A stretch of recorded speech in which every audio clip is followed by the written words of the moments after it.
What's up, podcast fans? It's your buddy Adam, the PhD, the previously heavy dude, and this is a very special edition of the Million Pound Mission podcast. I'm fired up that you are here. This is a special reboot strategy session. You get to listen in as I do a 15-minute hot seat session with one of my Transformation ReBoot clients, and we're going to dive deep on their top transformation danger zone. I think you'll get a lot out of these. You know, I'm somebody that's in the trenches. I enjoy working hands-on with clients and really digging deep on the areas that can really benefit them, that they can see the most impact from.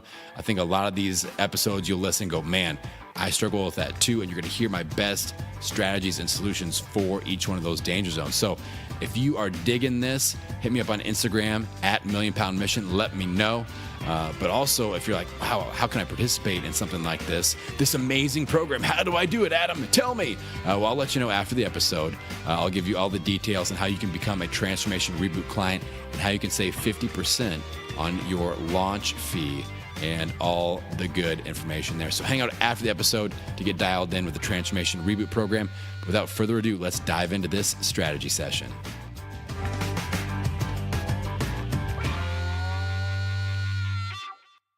All right, Amy, welcome to your hot seat session. What would you like to focus on tonight? I think something that has been on my mind is I've been struggling still with the exercise. And I know we discussed kind of a plan of action, which was to dedicate the 2 days at least to the 40 count rep method, and then trying to work in maybe another day of cardio and stuff like that. And just with I keep coming back to work schedule. Like, I'm so tired all the time. And I don't want to make that as an excuse. There's got to be some time to fit it in. And especially if it's only 2 days and one of them's on the weekend. But I started to think, okay, why is it that I'm, not getting pumped up about this? And I started taking a look at some of my goals, and I'm thinking that maybe they're not, for example, one of them is to complete like a Spartan race or one of those, more difficult, more challenging obstacle, mud runs, whatever. And then the quarterly goal would be to complete like a 5K. And I hate running. I don't know why I chose that. I think because I think it's really, it's cool. Like, do a mud run and be cool and badass. But like, I hate running and that's probably not realistic for me. And so I'm trying to figure out something that's, number one, more realistic, and number two, something that's tied like emotionally, that I can tie to an emotion. Why is it that I want to achieve that goal? Right. So that's kind of where I'm struggling right now. Well, I would say that you're doing a really good job of kind of digging in and trying to figure it out, because most people just be like, screw it, I'm not motivated, and then back to the couch I go. So you're doing a good job being introspective there. Like, I love the Spartan race as a goal, but like you said, if running is like something you hate doing and you're already struggling to find time to work out, like, we have to find something that you're like, I'm psyched to do this, And right now, if that's not strength training, then, or if we can find a better goal that connects you to that strength training that gets you into the gym, then that's cool too. But, one of the things with we went through that big New Year's goal achieving process, like, that's all like written in pencil goals, because half the time, like half the goals you'll wipe out before the end of the month and be like, all right, these aren't motivating me. And this happens with me too. I edit my spreadsheet all the time of what I'm shooting for. And you'll dial in a little bit better each time you go through the process. But so I got, okay, you popped up a few questions along the way as we started there. Now, do you feel, when are you trying to get your workout in? Are you going after work or before work? I can't remember. Before work. Before work. Mm-hmm. All right. Do you feel like it's a sleep issue? Do you feel like you just you can't just like keep adding more stuff to your schedule? Like, you just got upgraded at work, more responsibility, more time there. You're a fairly newlywed person, so you have relationship responsibilities, where that's, still a newer thing. That'll be new for the first 10 years, by the way. Uh, and then, so you have all these new things put on the plate, new responsibilities, new adjustments to make. So we can't just keep stacking, more and more stuff. There has to be a balance. So something has to go out as you bring something else in, with the schedule, especially. So if we're going to put 45 minutes of fitness time in, we don't just cram it in. There's got to be 45 minutes that goes out, or we get 45 minutes more efficient somewhere. And with a lot of people, we can get a lot more efficient with our like bedtime routine. And with that, like most people will stay up till 10, 11, 12 p.m. And then they're thinking, I'm going to get in a 5 a.m. workout. And that never happens because like your body's like, screw you. This is not what I need. I need sleep. So what I try to get people to do is to kind of shim their going to bed time just earlier by half an hour. Like 1 week we go half an hour earlier, next week half an hour earlier, until we get to bed like at the latest by like, if you're going to try to do a morning workout before work, you got to be in bed by 10 at the latest, And that way you can get up, being asleep between 10 p.m. and 2 a.m., that's prime time sleep. That's what I learned from Sean Stevenson with the Sleep Smarter book. Like those, if you're only asleep for 4 hours, those are the 4 hours you want to be asleep for. So we have to make sure that we hit as much sleep time in that zone as possible. And ideally you're like asleep by then. So 9:30 gets you, into a deeper sleep level during that time frame. So, it's not the coolest thing, but now you're married and you don't have to worry about being cool anymore. So that's, that's the good news. Cool doesn't matter any longer.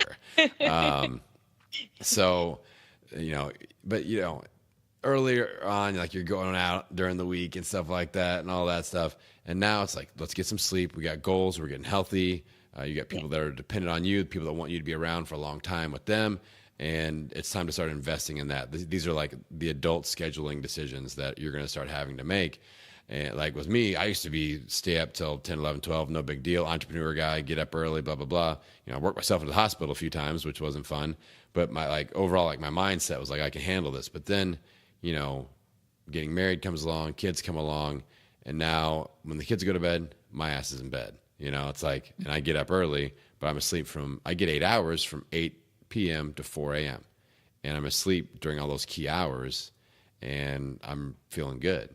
Yeah. So if you're going to get, long story short, morning workouts mean earlier bedtime, and then it'll be better energy overall, both by getting better quality of sleep, by being in bed earlier, but also you get that workout in. That's going to increase your energy levels for that day too. It's going to be like having a big shot of caffeine in the morning, getting all those endorphins going. And then on the weekend, a lot of times it's like sprint mode at work. And then weekend, you're just fried, So we want to start finding things to kind of recharge you if we can during the week, or like I said, just getting more efficient. And the issue that a lot of us run into is like we work really hard during the day. Like I need to unwind at night. And for a lot of people, that's like, I need some TV time, or maybe a glass of wine, or I need to talk to my spouse for a little bit and connect with them. Then all of a sudden it's midnight again. So we've got to figure that out. So if we can get out of work earlier, I've got one client that like she's allowed to leave at 5, but she's there at work till 7 just because she's a people pleaser, and she won't say no to any of these other people that are asking her to do stuff. And she's the boss, I'm like, you're the boss. You tell someone else to do this shit. You don't need to do this. And like, you have to learn to say no. So I have a feeling you might be that type of a person as well. Like you're very happy, and you're in a new position. So you kind of want to, especially with your first time being a leader of other people, you don't want those people to hate you. So you kind of, you can take on more responsibility that you could delegate to them and things like that. So just be mindful of that is what I'm saying. Like look for ways to make sure we get home. Your time is your time. All right. If we don't schedule our time, someone else will, and we won't be happy with the way they handle that. All right. and maybe just work on like one day at a time, just kind of chopping things down, and pick the day of the week that you feel like you can have the most control over. Maybe you can get out of work earlier, maybe you can get to bed earlier, and then that next day is the early morning workout day. So we kind of prime ourselves for that. And that's the first win. And then on the weekend, you just got to make sure that, again, that we have a really good sleep day, and you get out of work on time. You have some relaxation time at night. We go to bed nice and early, and then you can sleep in a little bit and get a workout in. So that's what I would shoot for. How are we feeling about that? Is that helpful? Yeah, definitely. I think sleep is a huge issue for me. And it's not so much that I can't go to bed like on time. Like I'm normally in bed by 10, but my mind is just going, and I don't have like an established routine. And I know that is huge, and staying off the phone, and you know the light and all that stuff. I listened to, oh my goodness, I listened recently. It was one of your recent podcasts, and they were talking about just like winding down and getting like you're in a mental space. Yes, it's Chris DeVecchio. Yeah. Okay. He has 5 senses thing that he does. And, yeah. And I want to look into his stuff more, because everything he was saying, I was just like, with the smell and just in general, like smell is like a huge thing that I've realized is connected like to memories and all this stuff. So I just want to kind of experiment with that a little bit, and definitely get in a better routine and that'll, impact, I'm sure, how I'm feeling in the mornings too. So yeah. I mean, just like basic things that I've extracted from other people that I've talked to, like I like to have 2 hours between when I'm done eating and when I go to sleep. That way I don't have a big full stomach. I'm not trying to hardcore digest food. That helps. That helps with better sleep. Obviously, you don't want to chug a bunch of water right before you go to bed. Like, you want to be hydrated, but you don't want to have to get up and pee, 4 times. Because that's not going to help anything. But I have having that wind down routine of, I come home, I eat, I talk to my spouse, we kind of chat about the day, then maybe I read a little bit. Like, you get your body in this process. Maybe you go, like, I've used a diffuser before, and I start kicking the lavender into the room like 30 minutes before, and I'm sitting there and I'm reading, and I'm just kind of chilling. Like, you could do some meditation, or even things like, do you have a foam roller? Yeah. Foam rolling is actually really good for activating sleep, because it activates your parasympathetic nervous system. So just doing like 5-10 minutes, just not like, don't dig into like your IT bands and like your hip flexors and stuff. Like, if it's gonna make you cry, don't go there. But like your hamstrings, your low back, kind of just get some nice soft tissue work there that's nice and gentle. And that'll calm your body down. Some people have like a bath or shower routine, like a hot bath. And then also, like, the temperature of your house is important, and the temperature of the room that you sleep in is important. You don't want it super hot. Like, if you wake up sweaty, you got to adjust the temperature, or, like, you can't be wearing sweatshirts to bed and stuff like that. Like 60, I think in the book, Sean talks about like 62 to 68 is the prime temperature. And I bought this God, I don't want to say the brand because I don't want them to sue me. But there's this like bed thing. I probably am not using it right, or I broke it, one or the other, or one of my kids broke it, like, because they jump on my bed. But it's like this mattress, and there's this little, it looks like a Sega Genesis video game console, and you fill it with water, and then it flushes water through the mattress. It's just like a mattress pad, and you can control the temperature, so they say. And I'm always like cranking that, and I can never get it to work right. But I think the hoses are all clogged up, or Henry got a hold of them or something. I don't know. I'm like, I'm still sweating, So I find something like that, because my husband is like the opposite. I'm always like warm, and he's always cold, and so that's something that I've been trying. I'll like turn it down, and then I look like an hour later, it's turned back up. We have like a war over it. So I want to try to find something. I've been looking for, like, they have different cooling pads and different things. Yeah. I think that's big for me too. Is just the quality. Yeah. I wonder what the quality of my sleep is. I'm not thinking that it's very good. So yeah. Do using caffeine throughout the day at all? I stop like all caffeine. I don't drink any past maybe like 2 p.m. Okay. just because I am sensitive to it. Yeah, you might even try scooting that up or lessening your last dose a little bit, because you should read. Have you read the book Sleep Smarter, the Sean Stevens book? I would read it. It's really good. He gets deep into science, and you know how I am. I'm like full energy. I'm like, you just tell me something, I 100% believe it. I don't need any scientific facts. But he really dives deep into the science behind like the half-life of caffeine and how long it lingers in your system, how it can screw up your sleep. So I would highly recommend that book, and you can read it before bed, before you go to sleep, which is what I did. I'm like, oh, this is like totally priming me for sleep. I'm reading about sleep. And that could be something like you don't want to listen to music that's like hype up music. You don't want to be watching like super like emotional stuff or like scary movies or like presidential briefs and things like that. They're going to make you like freak out, or like if something on TV freaks you out, don't watch it before bed.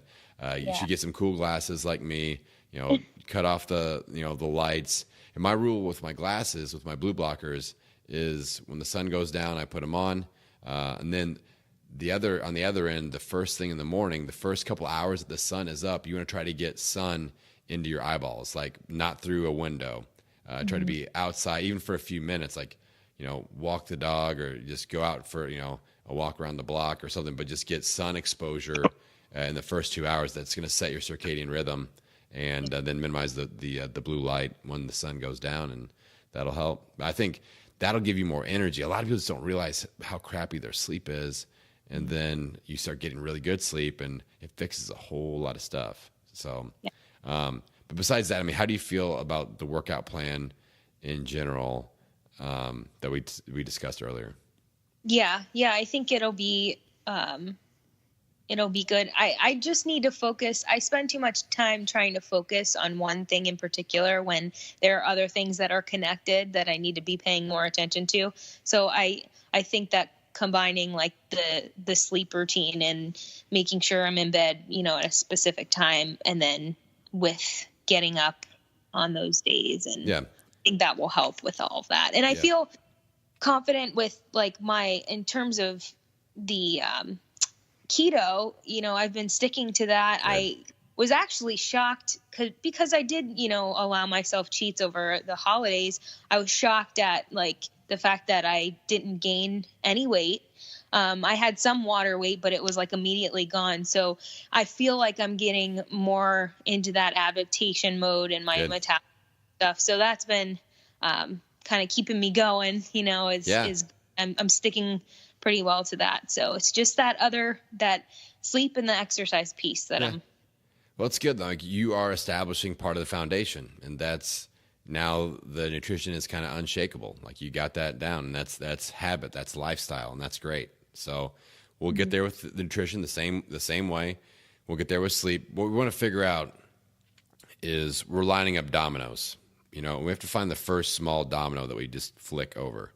And with dominoes, like one domino, when you push it over, it can knock over a domino twice its size. And the next one can knock over the next one twice its size. So we don't have to go find the biggest domino. So if that's getting up early at 5 a.m. to do a workout, that might be the biggest domino. So what's the next one back from that? It's okay, I need to get to bed earlier. And then what's the next one back from that? I need to get a routine that I can handle that kind of help me wind down at night.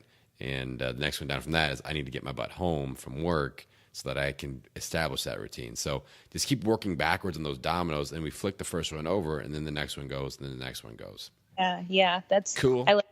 I'm very visual, so that really helps put that in perspective. So I've been using the domino thing lately, so the people that are watching the replays, they may hear that one a few times, but I love it. It's good, right? It makes sense. Yeah, absolutely. Yes. Cool. Yeah. Well, Amy, I think you're doing great. We've exited the holiday season. We're ramping up, and the beaches of spring break await us before you know it. And then we'll be hanging out in Pennsylvania soon enough for Growth Now Movement Live. I can't wait. It's gonna be a good time. It's gonna be a good time. All right. Well, cool. I know you're super plugged into the group. I'm not worried about that. Just keep doing what you're doing, and I'm always here to help you out. So I've got your back. All right.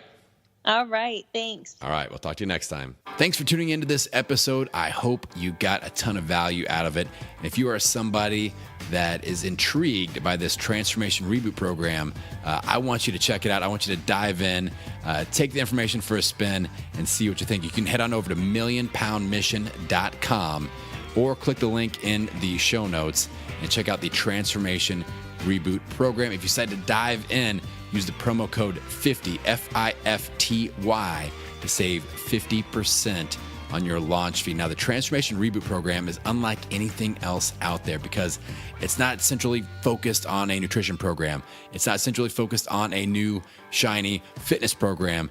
It's focused on having a better game plan and providing support around that game plan, providing coaching and connection and community around that game plan.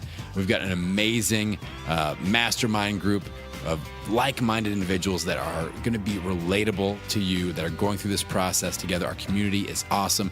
We get to do monthly reboot strategy calls, just like the one you just listened to. We do weekly small group connection calls where we dive into topics or transformation danger zones, but it is just support. And that is what most people lack with their transformation. Again, they're willing to put in the work. They just don't have the support network around them to succeed. And that is about to change for you, my friend. Check out the Transformation ReBoot program. Go to millionpoundmission.com or click the link in the show notes.